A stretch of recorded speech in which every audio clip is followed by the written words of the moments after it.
Everyone look good today.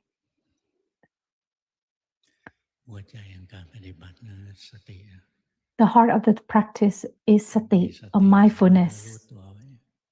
To have sati, be aware of the body and the mind.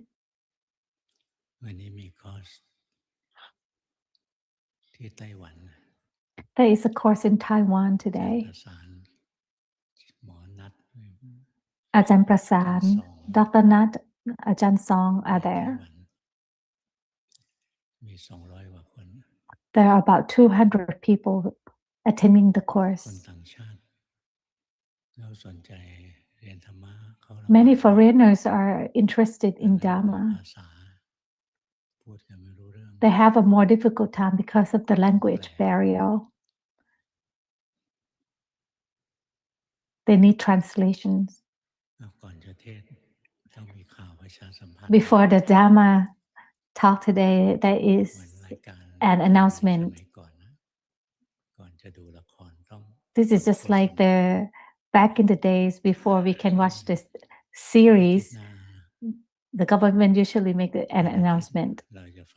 Next week, there is a sacred stones burial ceremony. So the temple is become the full temple next week. At first, Luangpu wants everything to be done in one day. But many of you ask, some of you who ask are those who never come to the temple before. They want to put glow leaves on the stones. They don't really care much about the Dhamma learning. They want to put gold leaves on the stones. But it is still better than going any place else. So Luangpu extended the days that will let the people come in to put the gold leaves on the stones. Add 2 more days on Friday and on Saturday. On Sunday, there's not many hours for people to put gold leaves on the stones. So Luangpu extended 2 more days for the people to come in. So people can come in all day long on Saturday to put gold leaves on the stones.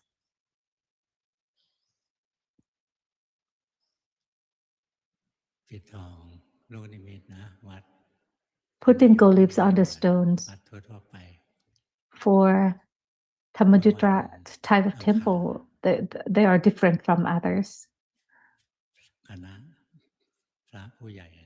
On Tuesday, there's a group of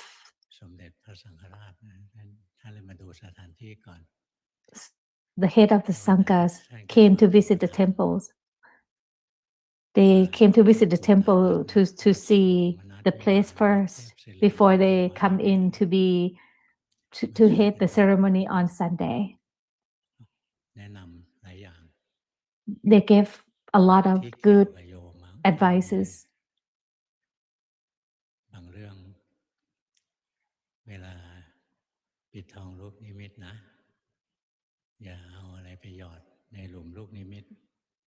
They ask that the lay people, when they put the gold leaves on the stones, don't put any other thing in the hole where the stones will be buried. If you put anything else in, you're giving burden to the temple to take the things that you put in out. Like for some people, putting like a paper, they throw in a trash into the hole where the stones will be buried. So Luangpu asked, please do not dump anything into the holes. Please do not put anything in the hole. The monks have worked so hard every day already. They would have to go into the hole and dug out the trash out.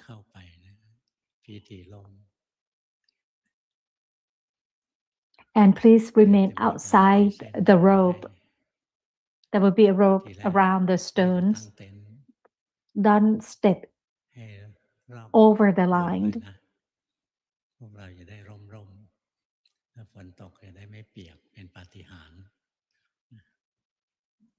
At first, Luangpo think that maybe we can put on tents so the lay people can sit under the tent in case it rained. But the ceremonial does not allow that. ไปไหว้ลูกนิมิตนะเขาชอบแย่งกันนะแต่พวกเราเป็นนักปฏิบัติเราคงไม่มาแย่งไหว้หรอก And another thing is that the wood strip that holds the stones, many people at this ceremony, they really want to get these wooden strips as like a souvenir. So Luangpo asked that no one's gonna get the wooden strip. After the ceremony is done, the strips will be hold inside the temple. If you want the wooden strip, if you have greed and you do not realize that is the persona of the hungry ghost. So some who wants the wooden strip, please go by yourself.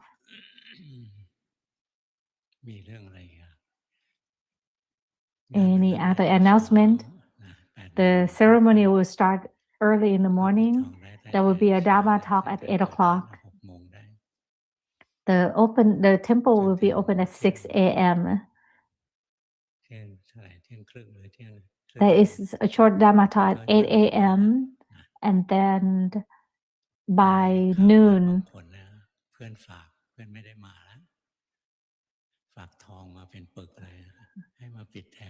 then the stones will be buried. Some who cannot come in, ask their friends to put on gold leaves for them. It may take too much time. Do not do that. Other people will be waiting. If you come in early in the morning, the ceremony will start at about 1 p.m. You may get hungry. Don't assume that you can drive out to eat lunch and come back.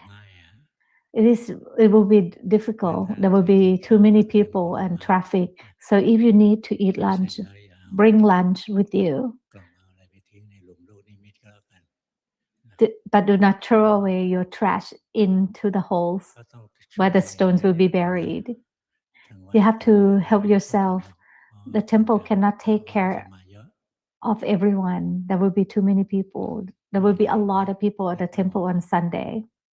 I think that's all the announcement, right? Oh, there's another thing. On motorway, they will close motorway, the main road to enter the temple. So there will be traffic.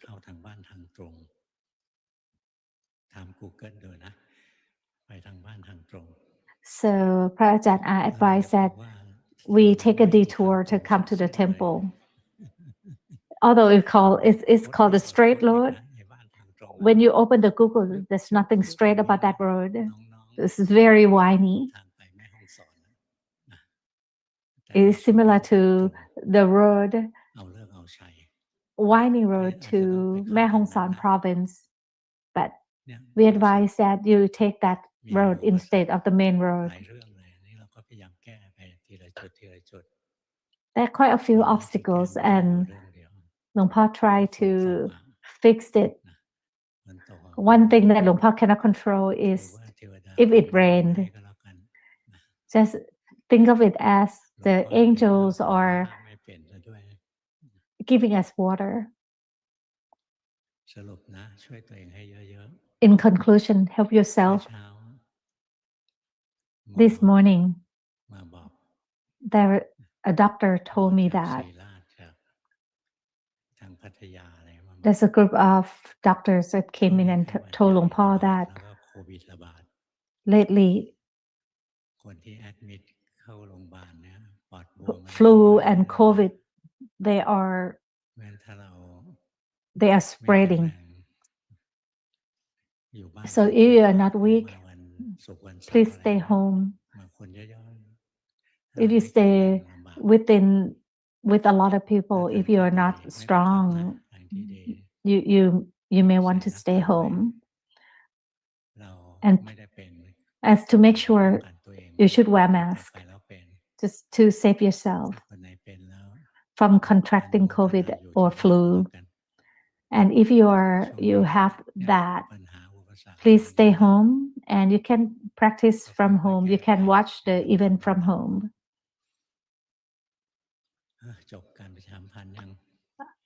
I think that's all the announcement, right? It's very long today. Many people ask me to make announcements. Many announcements. Luangpo is getting old. Luangpo cannot remember it all. Next is the Dhamma talk. The Chinese students in Taiwan, there are about 200 of them. Luangpo feel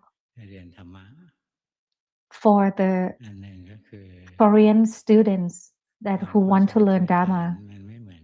First, the basic understanding is different. Like in Mahayana, they teach differently. For what Luangpo is teaching is Theravada lineage.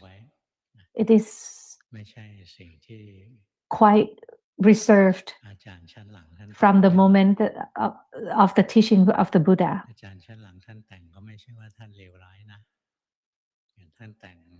So the Dhamma taught is different, maybe different from Mahayana.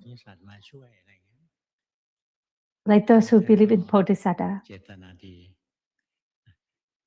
The masters, they mean well. So if you have a hardship, you can pray to the Bodhisattva. They mean well. So instead of relying on the ghost, on the devil, you can depend on and ask the Bodhisattva to help you. That is a good foundation. So you have to be good to ask for help. But in Theravada, the teaching is that the goal of Dhamma learning is to be free to be liberated from suffering. The Lord Buddha said that he taught about the suffering and how to be liberated from suffering. That is the main thing that he taught. Other things are just components to understand this goal, this objective. But the heart of the teaching is about suffering and how to be free from suffering. He didn't teach only about the suffering. He taught about the cause of suffering or samudaya and how to cease the cause of suffering. To cease the cause of suffering is the path. So the heart of the Buddhism is the suffering and how to be free from suffering. He taught about the suffering, the cause of suffering, how to cease the suffering. And after you put in the work to cease the suffering, what is the result when you are free from suffering? So that is the Four Noble Truths. The Lord Buddha said that the Four Noble Truths cover all the teachings that he taught.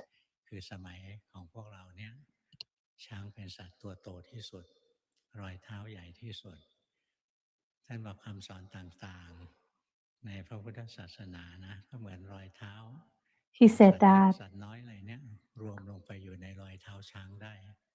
the main teaching is like it's like the elephant's footprint, because the elephant is the largest animal, and other teaching are like the small feet that would fit that are inside the elephant footprint.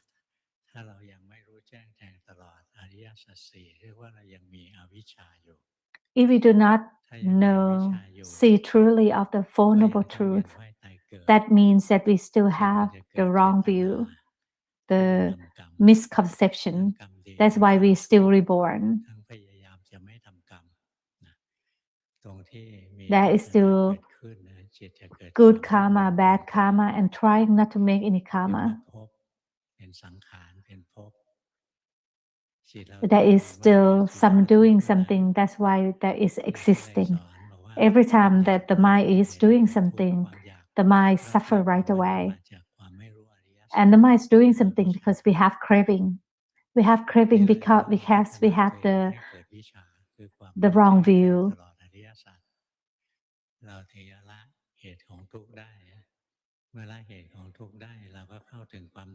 To be free from suffering is that we have to gain the right view.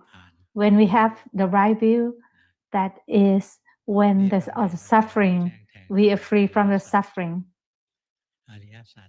Or Nibbana. So how to practice is to know the suffering. The suffering is the body and the mind. The body, for example, that the body getting sick, getting older, and it die. And the suffering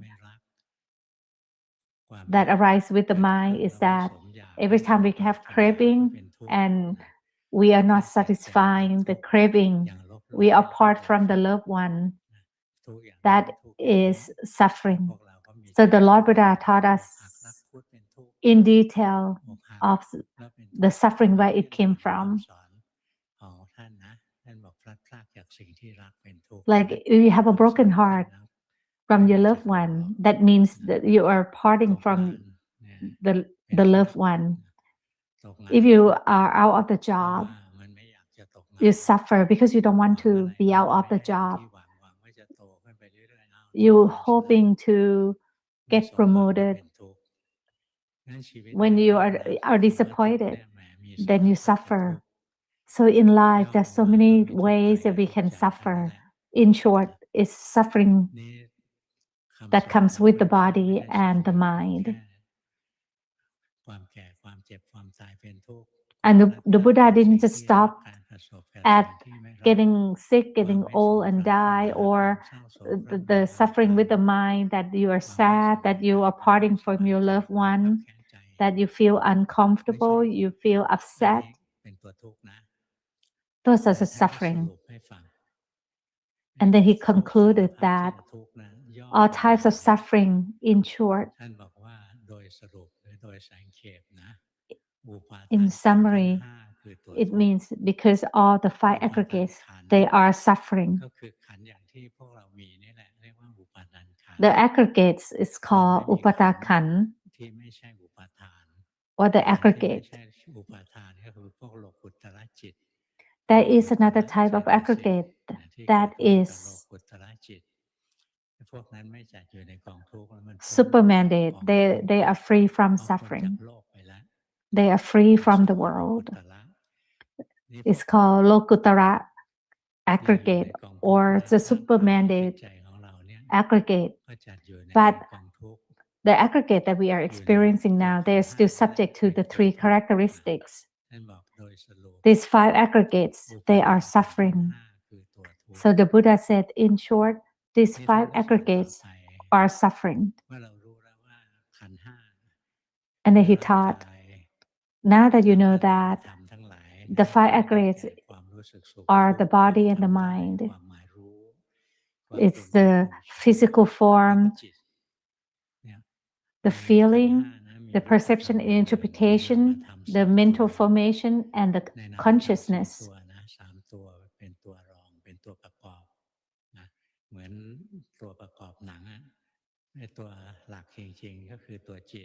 The main thing is the consciousness or the mind. And there are three components that comes with the mind. That is the feeling, the perception, interpretation, and the mental formations.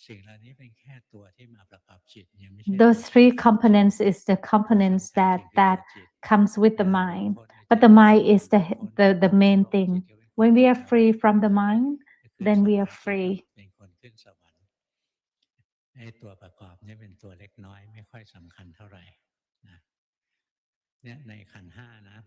So in five aggregates, there are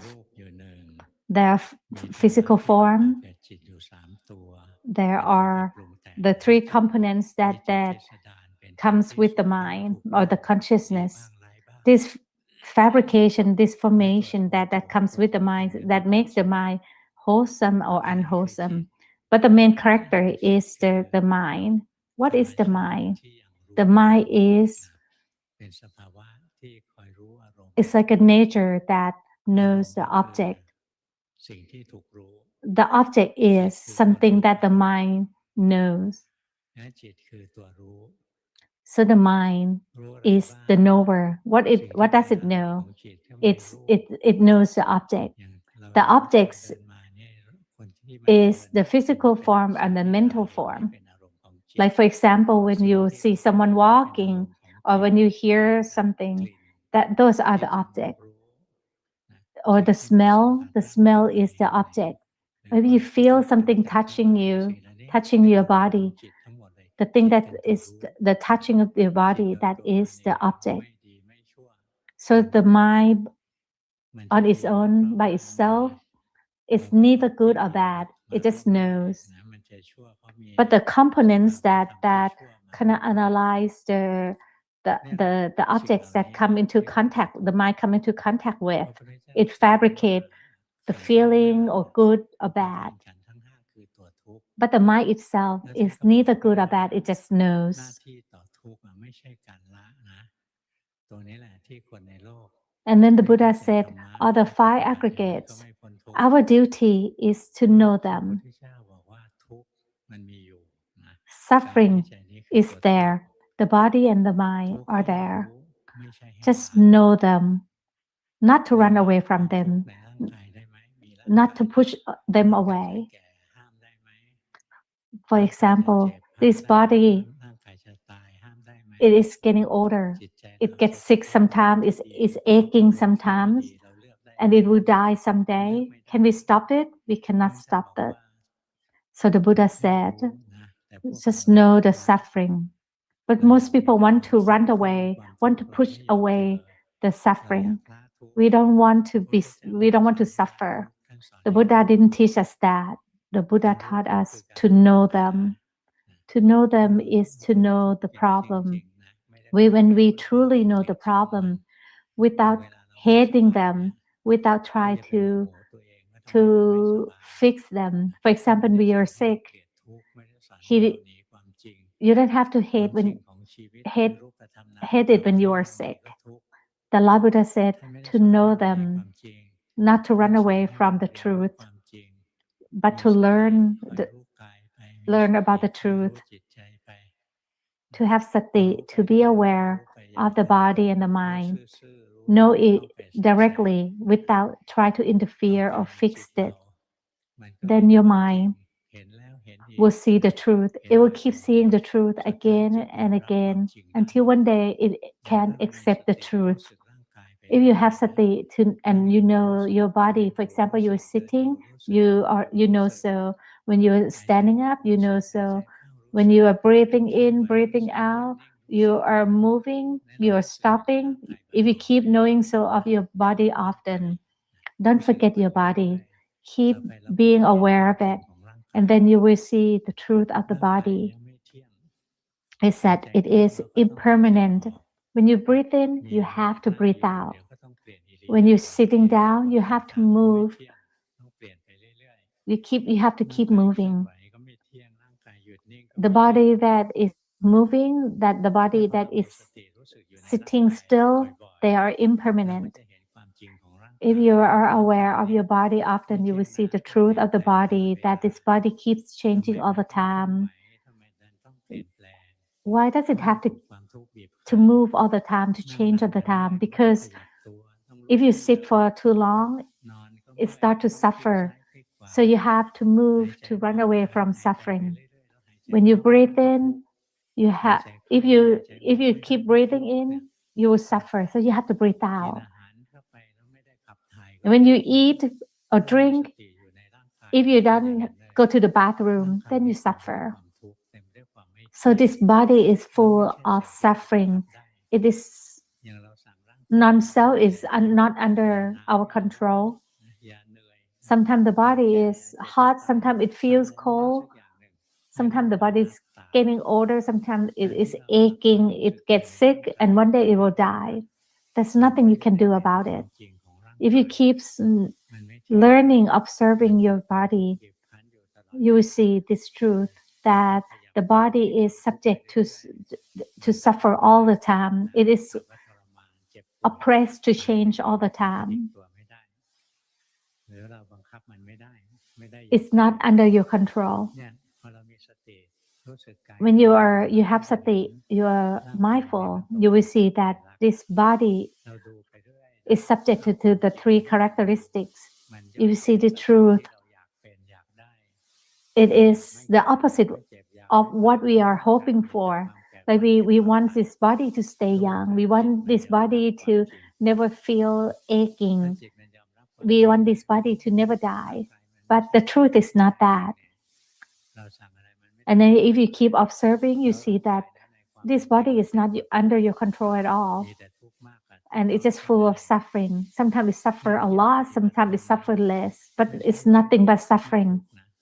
This is why we practice. We practice not to run away from suffering, but to see the truth, to see the nature of the body and of the mind. To see that this body is suffering, impermanent, and suffering, and non-self. So after you see this truth often, you will see, and when you see the truth and the mind started to accept the truth, and then when the body getting old and getting sick, you see that it is just natural, so you don't suffer. The mind can accept the truth. So when you get old, you will not suffer, because you see that this body, it is getting older, it is getting sick. That is a natural thing that it will happen. So you will not struggle. You can accept the truth. You're not running away from the truth. When the mind can accept that, then you will not suffer. If you have sati, be aware continuously, be aware of the body, and then one day the mind will accept the truth. The mind is not that stupid to just keep running away from the truth. If you keep letting it see the truth again and again and again, one day it will accept the truth. The same goes with the mind. The mind sometimes encounters something that you like, sometimes it encounters that you do not like. It's not under your control. You never can only hear the things that will please you. That is not possible. Sometimes you hear something that makes you angry, or some people cursing you, or your nose, you cannot pick either. Sometimes you smell something nice, sometimes you smell something bad. The same go with your tongues. When you eat, is that you cannot eat the things that you like all the time. Sometimes your body feels too hot, sometimes it's too cold, sometimes insect bite you, sometimes you're injured. It's just, you cannot pick or choose what will happen to your body. The same goes with the mind. You cannot pick or choose either. Sometimes you might think of bad things, sometimes of good things. If we can control the mind, we will order the mind to just only think about the happy things. But we cannot do that. If you have sati, you are aware, you will realize that the mind is not under your control. You cannot pick or choose that you want to feel good all the time. When you feel good, you are happy. When you feel bad, the mind suffers. You are saddened, but you cannot control any of that. You cannot tell the mind that once you enter anything, always be happy. That is not possible. Or you come into contact with an object, sometimes the mind is wholesome, sometimes the mind is unwholesome. You cannot control that either. When the mind comes into contact with different objects, like for example, when a person see a monk walking along the road, the mind is wholesome. They said, "Oh, the monk! I'm so happy to see Buddhism still blossom in this area." But some people, when they see the monk, the mind gets angry. They say, "Oh, they don't work. They only beg for food." So the mind sometimes is happy or unhappy or good or bad. It is uncertain. It's not under your control, not under your demand. You cannot tell the mind to always be happy, to always be good. But all the minds, they are only temporary. The good mind, the bad mind, the happy mind, unhappy mind, the unwholesome mind, the wholesome mind, they are all impermanent. They do not last. If you keep observing the mind, be aware of the mind, you will see that the mind is also impermanent and it's not under your control. You cannot pick or choose for the mind to be always be happy. The mind works on its own. It's like the mind has the mind on its own. It's not under your control. When you see this, then you the mind start to have equanimity toward the mind. When the mind is happy or unhappy, it will see that they are all impermanent. It arises, stay there for a while, and then it ceases. So let's think back in your life, the moment that you are most happy, when you first feel most happy in your life, it's gone, right? It only arises for a short time. It stay there and then it ceases. The same go with the moment that you feel the saddest in your life. It's already gone too. So everything comes and goes. Both happiness and unhappiness, they arise and ceases. Like when you have a heartache, when you have a broken heart, you thought that I'm going to suffer forever. And then not for long, that sadness goes away.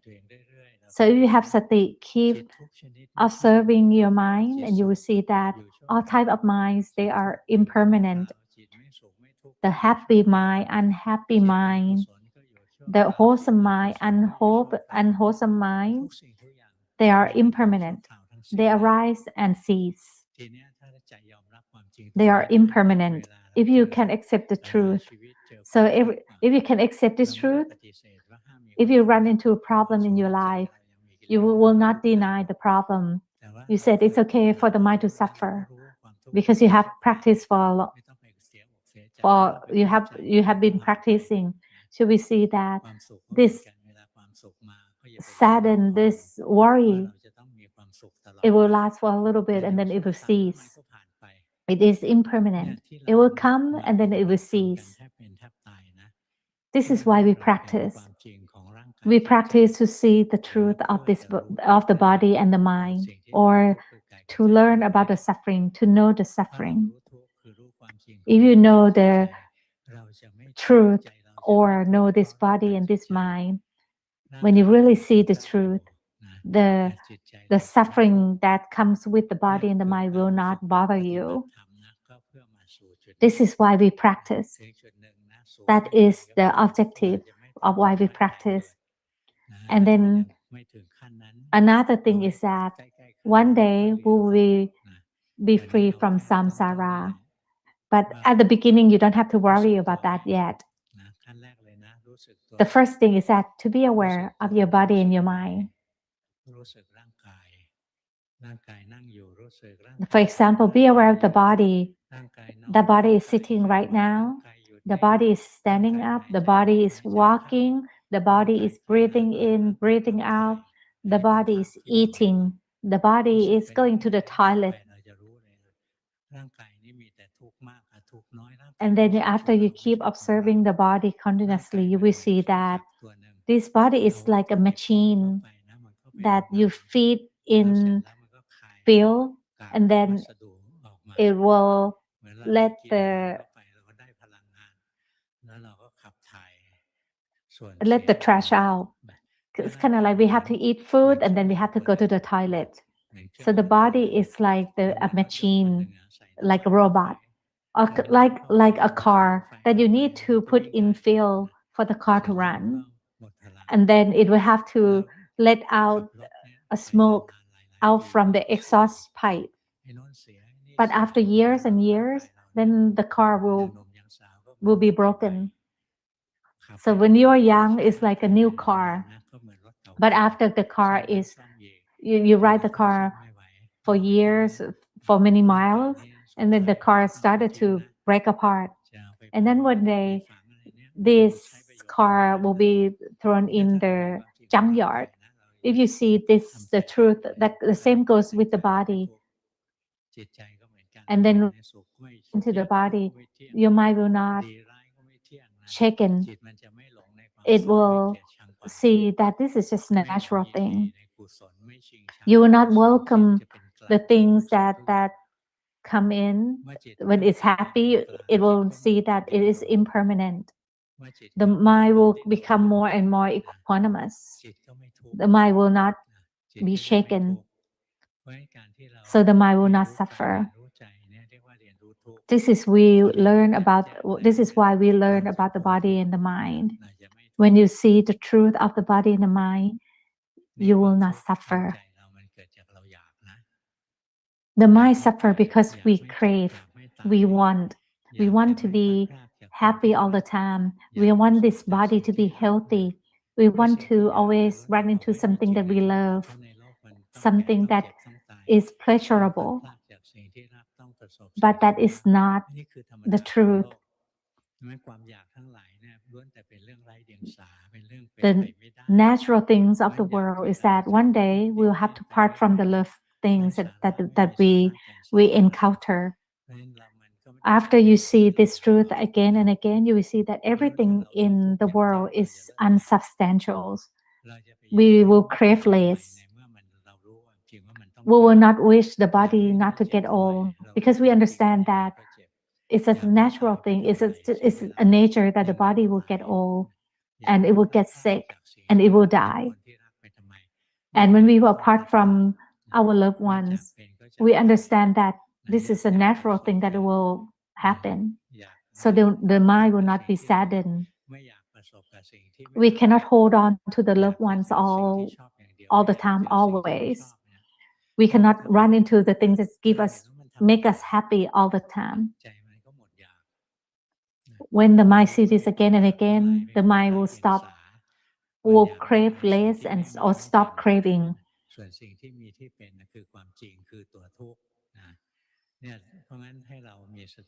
So keep being aware, keep practicing with sati. Learn about the truth of the body and the mind. Don't think too much. Just feel it. Just be aware of the body and the mind. Keep knowing so of the body and the mind until you and observe and see the truth of the body and the mind. And then one day, the mind will not crave anymore. It will not crave. It will not want the body to always be happy. It will see that the body and the mind, in fact, they are suffering itself. So we will not wish for the body and the mind to be happy, not to suffer, because it's not their nature. Once we see this, the mind will be free from craving. The mind will not waver anymore. The mind will be free from craving and is a state of Nibbana. The state of Nibbana is peace, is pure peace, pure happiness. It is satisfying on its own. Nibbana is not another world, that world of like goodness or God. It's not that. It's not like the world that full of the Buddhas. There's no world like that. The Buddha never taught us that. He taught us to let go of the craving. If you can let go, then your mind can reach Nibbana, can attain Nibbana. Nibbana is right there, but we cannot see it because the craving, the wrong view blind us from experiencing attaining Nibbana. The mind that is full of craving is struggle. It will not be peaceful. The mind that is free from craving, it will attain pure peace. So it is a state of Nibbana. In Mahayana lineage, sometimes they said that there is another world where all the Buddhas stay together. That is, it's not a bad thing. They teach it that way for people to have faith in the religion first. After they have faith, they can develop themselves. In Mahayana, they taught the students to be selfless. In Bodhisattva, they are very selfless. They help all the beings. So that is the way they teach for their follower to be selfless. And once they are selfless, they will be behaving good. And then one day when they hear the true Dhamma, they can be liberated. When you're selfless, you have less craving. If that's your foundation, you can develop easier. When you are selfless, you can know things as they are easier because you do not crave for life to be in a certain way. You can let go easily. So in Mahayana, the teaching is not a bad thing. It's just a trick for their students to practice selflessness, so they can practice easier. People who are selfish, it is difficult for them to practice. Luang Por sees that some people that come to the temple, they actually want to gain some benefit.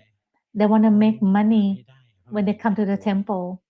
If you are selfish, you cannot practice. To practice well, their heart are selfless. They are ready to give. They can learn of the body and the mind easier. The mind can let go easier. So for those of you who learn from Mahayana, it's not a waste. That is all the Dhamma talk for today. Next, homework reviewing time.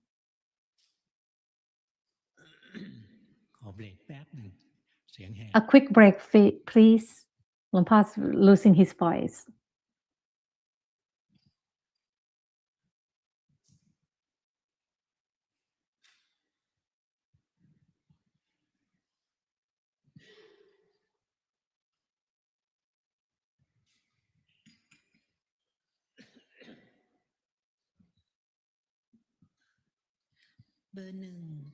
Number 1, I keep the 5 precepts. I practice walking meditation while listening to the Dhamma talk. I often notice when the mind wanders off into thought. In daily life, I have not found the meditation object that suits me. So I observe the body frequently and remind myself about the practice often. At times, I see the physical and mental phenomena when they arise. I get lost quite a long time. Please tell me what to do next. You still holding the mind, controlling the mind, just a little bit. So the mind is tight. Right now, maybe you are excited to talk to me. That's why you're holding your mind tightly. Right now, the mind is wandering off to think. What you are doing is good. There's nothing to fix or change. Keep practicing. Don't be greedy. Don't be greedy that you will get result quick. We are practice and make and offer our practice to our teacher, Buddha, the Buddha. If you practice and you have greed, it will be difficult to practice. If we are not greedy, we are selfless. Offer your practice to the Buddha, and you don't have to wanting to get result right away. You will progress. Number 2. Every day I sit in meditation using Buddha with the breath. I cannot do it for too long because the mind is quite restless. I alternate between walking meditation and listen to the Luangpu's Dhamma talk. During the day, I notice my own defilement. I practice mindfulness, breathing food and breathing out dough. At times, I see the gentle happiness arising. When the mind wavering back and forth, I tend to think and teach myself that the mind is arising and ceasing. My practice feels as though I'm starting over again and again every day. Please tell me what to do next. Luangpa asked to read the first sentence again. Number 2, sit and meditate using Buddha with every breath, but cannot do for too long because the mind is restless. I also do the walking meditation and listen to Luangpa's Dhamma talk for about 1 to 2 hours a day. During the day, I notice my defilements. Luangpa replied, when you notice your defilements, like also notice moha, like the mind is restless, that is another type of defilement.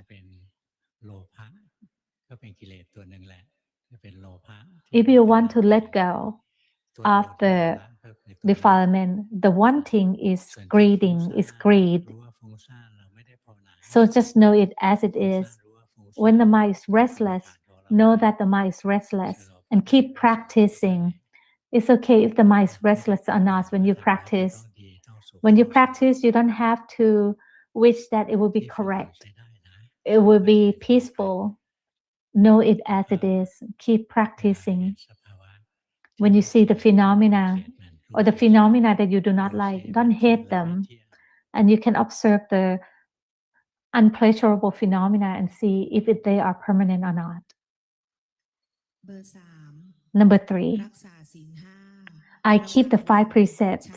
During the day, I use the body as my meditation object. Happiness and suffering are seen equally. The mind feels more detached from the world and sees suffering. When the mind is stable, I maintain diligence in the practice. I think the mind started to cultivate vipassana on its own. I practice samatha and vipassana.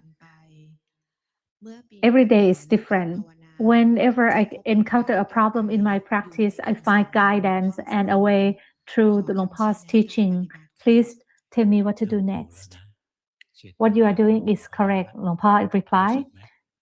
Yeah, your mind is a lot more detached from the world. It's more further apart from the world.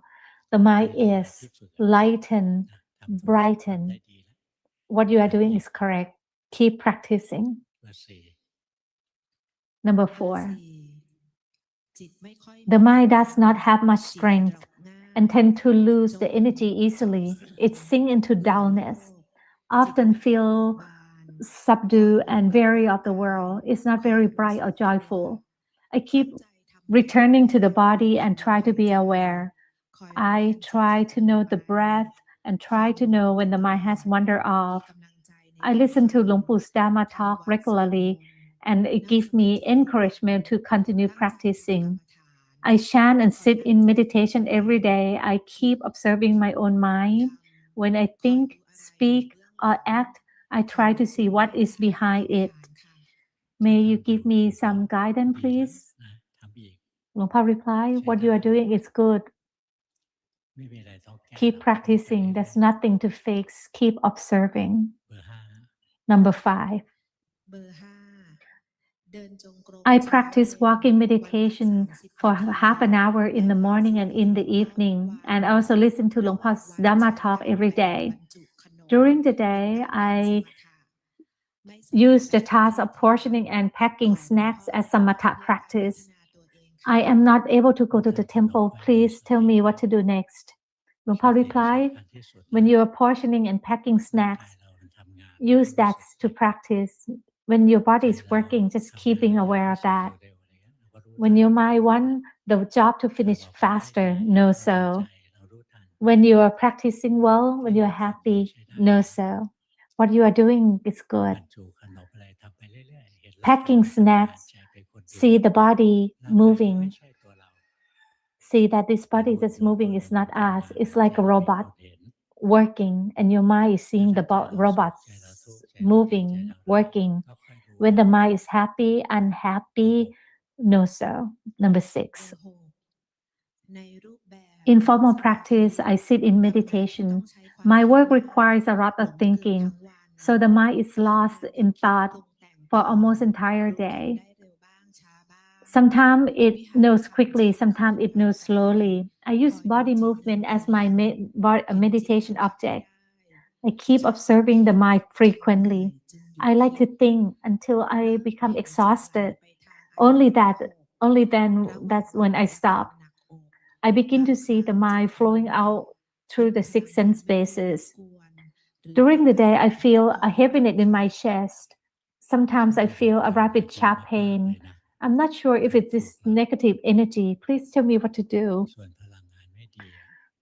Luangpa replied, the bad energy you feel, just you cultivate metta. When you cultivate metta, there will be energy that will protect you. What you are practicing, when you practice well, Mara will play tricks on you, but don't be afraid of them. Nothing is more than our karma. If we don't have any negative karma, nothing can disturb you. Number 6, you are practicing very well. Your mind is so clear.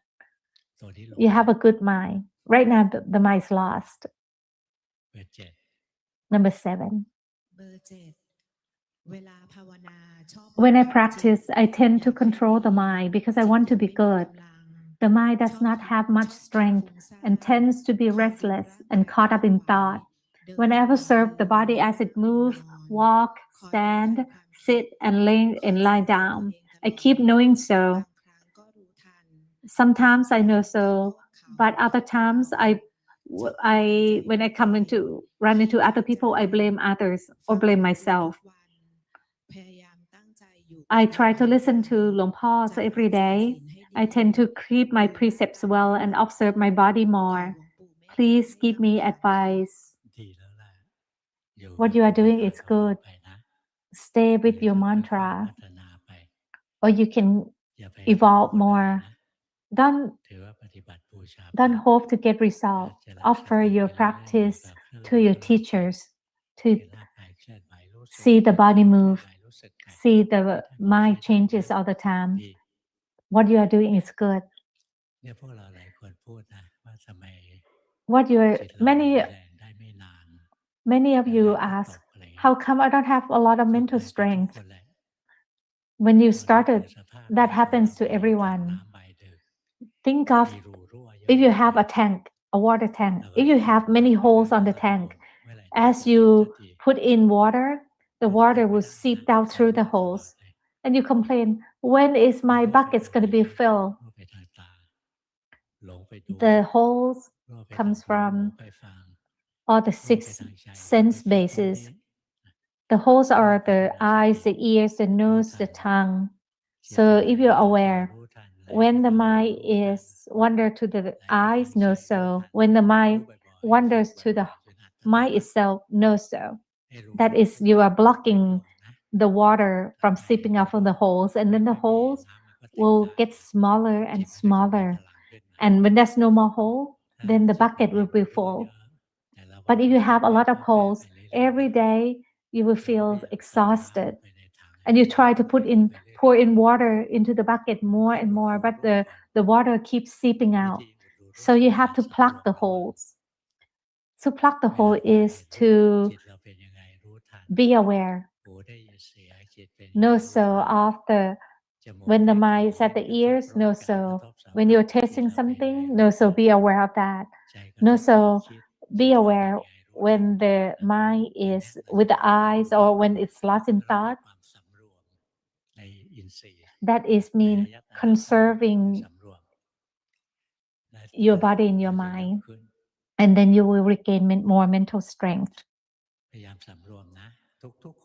So reserve your body and your mind. Everyone who are hearing this, doesn't matter you're in this hall or outside the hall or at home, don't forget your meditation object. When you are leaving your meditation object, you are letting the water seeping out through the holes. Number 8. I stay with the breath from time to time in my practice. In daily life, mindfulness arises and notice more often when the mind has wandered off. I used to think that I was a kind-hearted person, but through practice, I see that I'm actually quite irritable. Whenever I see something made in contact, my mind reacts and waver on its own. I can see that there's a sense of me that step in and try to take sides, liking or disliking. Please tell me what to do next. Keep practicing. You are practicing correctly. It's like when you're eating, keep eating one spoon at a time, and then you will be filled. You will be full. So keep practicing until one day you practice enough, and you can attend Dhamma then. That is all the Dhamma talk for today. อนุโมทนาค่ะ